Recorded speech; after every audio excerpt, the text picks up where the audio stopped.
Em dic Emma i sóc la flamenca més flamenca del Delta de l'Ebre. Ara em moc entre provetes i microscopis, però per arribar fins aquí he hagut de deixar-me les plomes. Jo era una flamenca més de la colònia de la Badia dels Alfacs, alta, esvelta i amb el plomatge rosat i lluent, fruit d'una dieta equilibrada en carotenoides, el que més m'agrada dels crustacis. Des que era un pollet grisot que ja em deien que destacava molt per la meva generositat i empatia envers els altres. Així comença La flamenca Emma, un llibre sorgit de la Fundació Doctor Ferran per reforçar la investigació biomèdica en el càncer de mama, el projecte Emma. I l'autora de les paraules que he llegit i les que segueixen és Irene López Favà, contacontes des de fa molts anys i també periodista. Bon dia, Irene.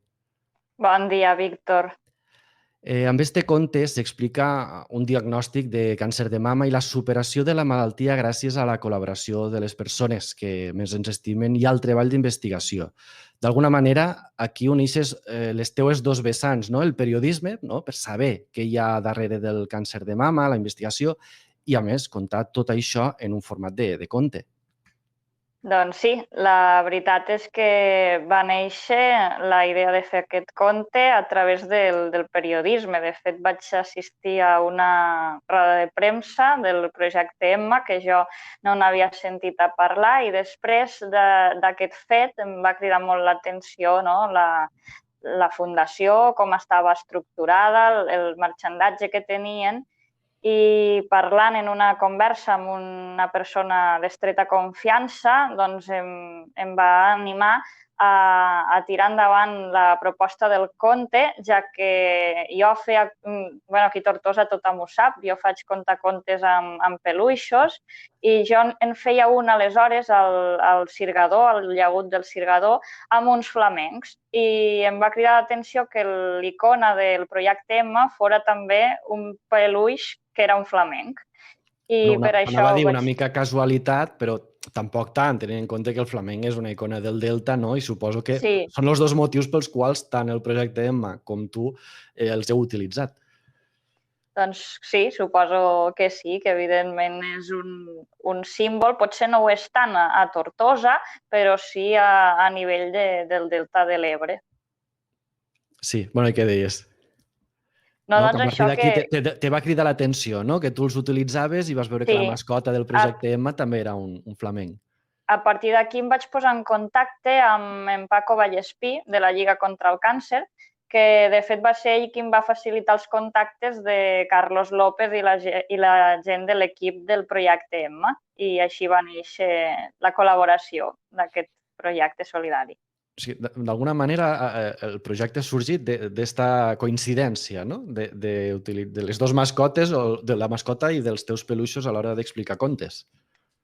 La gent del projecte ja feia temps que estaven fent coses pel seu compte. Evidentment, hi ha molt de marxandatge previ al llibre.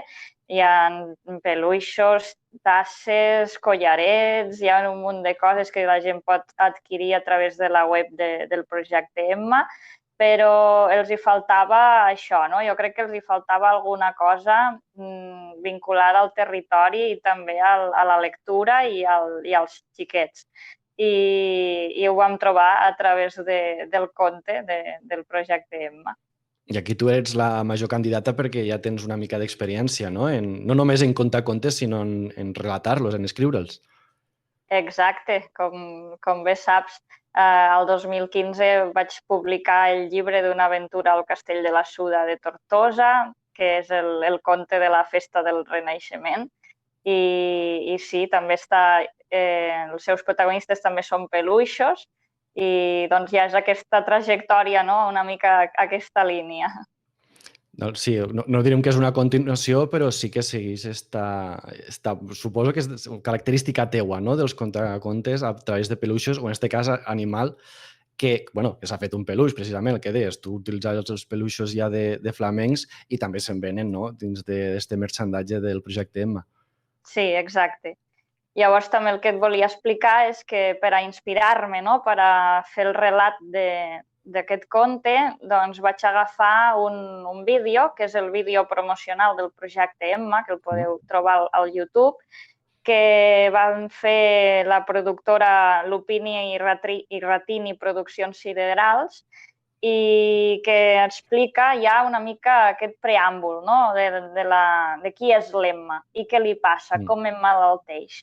I llavors, agafant aquella idea que em va semblar fantàstica i fabulosa, doncs jo vaig anar una passa més enllà i vaig dir, molt bé, fins aquí ens conten que l'Emma emmalalteix, però com acaba l'Emma, no? Què li passa realment a la vida? I com arriba a ser aquesta investigadora, no? Entre provetes que tu ens comentaves ara en llegir l'inici del conte. I això és una mica la continuïtat d'aquell vídeo, diguéssim, en format paper, en format conte. I al darrere de tot això suposo que també hi deu haver... O sigui, per una banda, els que heu posat en pràctica, heu plasmat al paper tota la història, però primer suposo molts professionals que han assessorat sobre el càncer de mama, no? Un procés d'investigació que, com dèiem, la teva part periodística ha entrat en acció. Evidentment, al darrere del projecte Emma, si hi ha algun artífex, aquest és el doctor i investigador de l'Hospital Verge de la Cinta i de la Fundació Doctor Ferran, en Carlos López, a qui li estic molt agraïda per tota la col·laboració i per tota la revisió també per part del Departament d'Oncologia, no? de l'hospital, de les coses que explicava el conte i dels matisos que convenia fer també per fer-ho bàsicament entenedor als nens, que és el nostre objectiu. I després estaria la que podríem dir la part estètica, que corre per part d'Ainoa Kunz, per les il·lustracions, i després també per Ramon i Marc Vericat per lo que és la maquetació concretament del llibre, que a més després també ha publicat Links Edicions. Com ha sigut este treball a tantes mans? Sí, com dic, és tot una iniciativa solidària, és aquí tothom ho està fent tot de manera altruista, al 100%, i és d'agrair, no? És d'agrair en aquest sentit que des de l'Estel s'involucressin, com has dit, amb la maquetació del llibre, seguint també els seus consells, i després arriba la tasca de Links Edicions i de Ramon Masdeu, a qui jo li estic molt agraïda perquè ha sigut qui ha fet possible el conte i que avui el tinguéssim a les mans, i també al grup de les impressions Querol, de la impremta Querol, perquè són els que l'han imprès i també crec que es mereixen aquest reconeixement. I després, pel que fa a la història, estàs acostumada a explicar contes als petits i petites, i en el cas que dèiem abans també de relatar-ho tu, o sigui, relatar-ho per una banda, escriure-ho també, però és que en el cas d'una malaltia deu ser més complicat. Efectivament, has de mesurar molt, no? Les paraules que utilitzes, perquè ha de ser representatiu de la realitat, en aquest cas de les conseqüències que té aquesta malaltia del càncer de mama, però alhora no ha de ser un conte ni dramàtic ni dolorós per a qui el llegeixi. Intenta, doncs és això, no? Una història que transmet el patiment, però crec que la calidesa i l'elegància dels dibuixos de la Ainoa ajuden també a contrarrestar aquest punt, no? Que potser només amb el text seria més dur. I aquesta comunió, no? Aquesta simbiosi, jo crec que és important perquè enganxa el lector, ja siguin menuts o grans, perquè jo crec que els pares que també llegeixin aquest conte als seus fills se n'adonaran en seguida de que està fet amb molta cura, de que les paraules són ben estructurades i de que el relat que volem transmetre també és un relat que es pot trobar a moltes famílies i a moltes cases dissortadament. I parlant de trobar, on es pot comprar, on podem trobar este llibre, La flamenca Emma?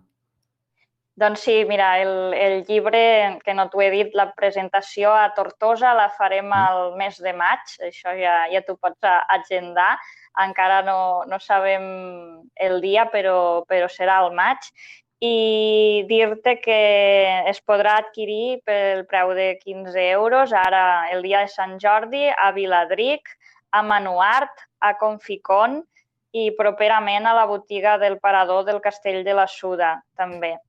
També està a Amposta, a Ulldecona, a Sant Carles de la Ràpita, a Tarragona, i online tot aquell que vulgui el pot trobar a la web llibresdautor.cat.